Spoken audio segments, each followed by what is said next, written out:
Welcome to Loosen Up Your Painting podcast, the podcast with tips and advice on how to improve your painting. For beginners to advanced, you'll learn new ways to grow your painting fun and enjoyment. I'm Malcolm Dewey, your host from malcolmdeweyfineart.com, and let's begin.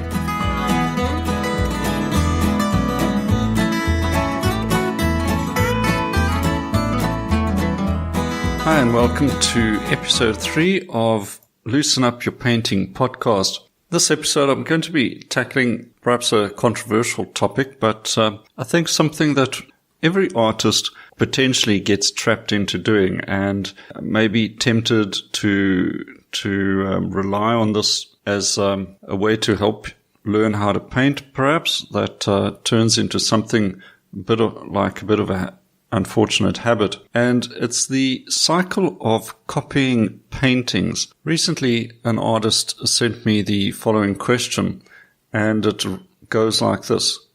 I've been painting for 18 months. Everyone says that my paintings are incredible. The problem is I continue to paint other artists' paintings that I love.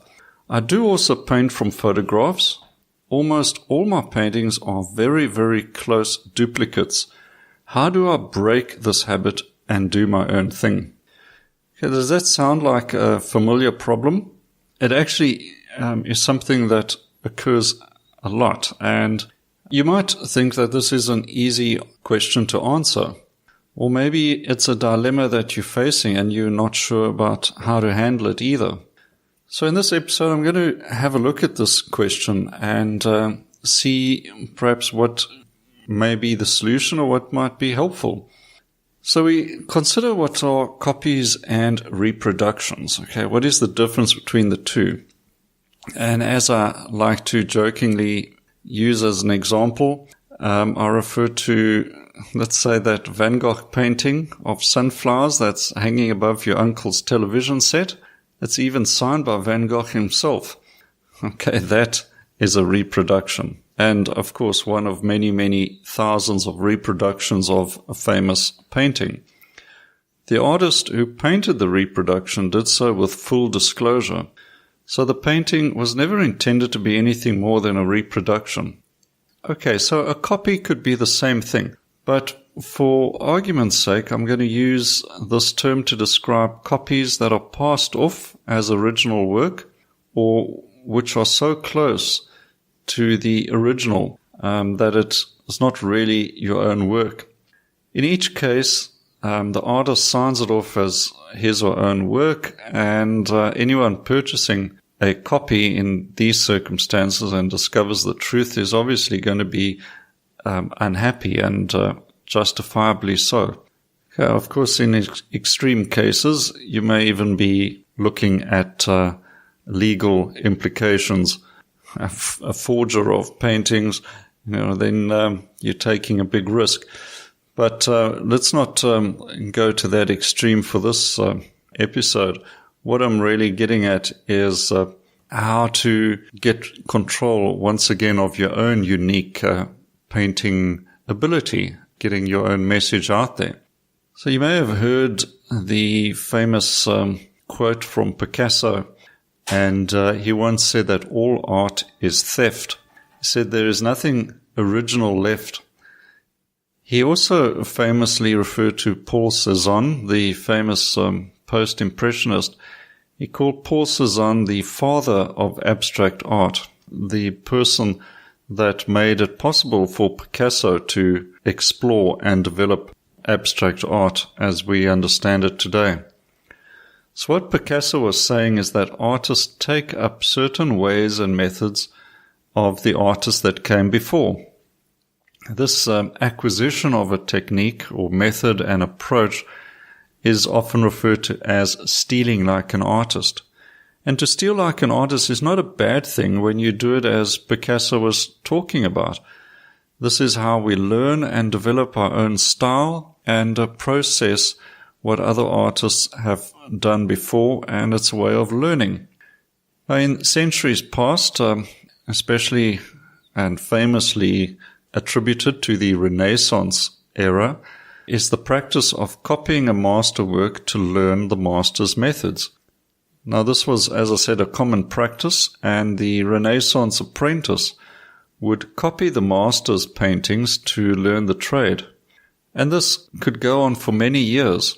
The apprentice could be toiling away in the master's studios learning how to paint. And in many instances, the apprentice would paint less important parts of the master's painting. The master would then paint the important bits, like maybe a face in a portrait. In some cases, the master did not paint any of the painting. He would simply sign off the painting if it met his standards. Basically, he was saying that the apprentice had learned how to paint like him, and if the apprentices were good enough and the painting was then of such a high standard, the master could call it his own. So in those days, authenticity had a different interpretation than we'd associate it with the word today. These days, authenticity of an artist's work is quite a touchy subject. In the past, I did an article about whether it's okay for an artist to trace a drawing. And I've received a lot of flack from some artists. One artist even demanded to know if he should refund collectors who had purchased his traced art. I'm pretty sure he didn't ask his purchasers for their opinion either. Where you draw the ethical boundaries is going to be your decision. But all this angst is helped along by the internet and digital images as well. If you admire an artist's work, why not reproduce it? That is the question. But if you do so, you can't use it for commercial purposes unless you disclose this fact and receive consent from the original creator of that art. Now, this is probably an unlikely situation. You won't get that consent, and you might get an artist who is not particularly impressed with what you intend to do. So if you reproduce or copy for private learning purposes, is that a problem? Well, I don't think so. I think if you are learning and trying to discover your own method, it actually can help to try and copy what an artist you admire has done. This is a way of practicing so you can kind of measure your development. But if you are doing this in a sincere and deliberate and disciplined fashion, you're very quickly going to tire of copying someone's painting. If you feel that you've acquired or sufficient skill at that technique, you're going to take that into your own subject matter and produce your own paintings pretty quickly. I think this is what a good workshop teacher teaches his students. He is demonstrating how he does his paintings, and the students are soaking up that lesson and going to then try it out for themselves. Maybe they even follow along and paint while the artist is painting the same subject. In almost every situation, the student's painting is going to look different. We all have our unique way of applying paint. Even if you are studiously following another artist's technique, your version is going to be somewhat different. Understandably, many artists today are nervous about images of their work getting out of their control. Yeah, is it worth getting upset about that or worrying about it? Sometimes you see signs at exhibitions that say strictly no photos. I don't agree with this, and I have written about this on my blog in the past. In my view, you are welcome to take as many photos as you want. Just take them, share them, give credit where credit is due. I consider this to be free marketing, and in a connected world with social media, why not? So what about our artist who asked the question and who finds herself stuck in copy mode? Why does she feel stuck, and why not start painting her own unique work?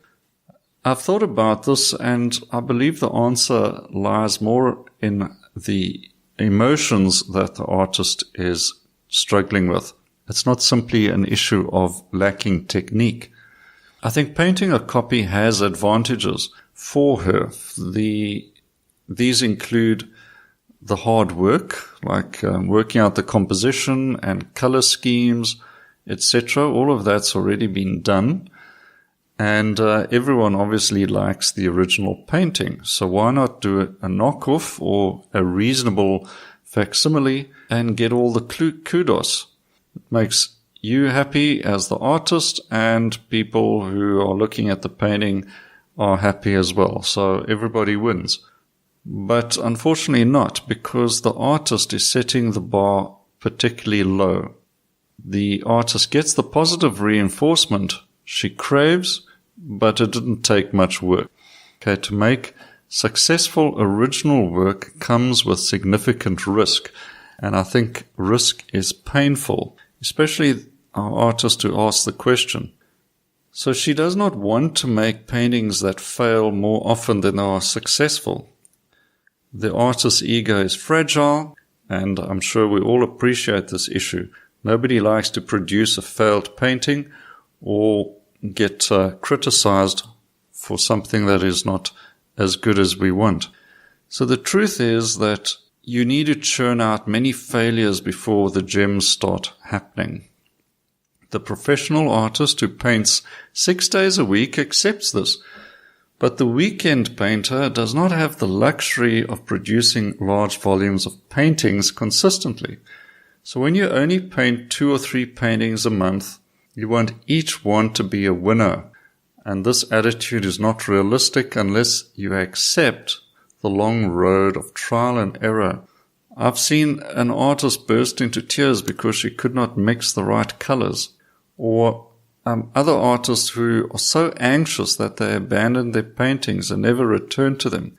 Some issues run deep and cover a lot of emotional pain that may not have healed.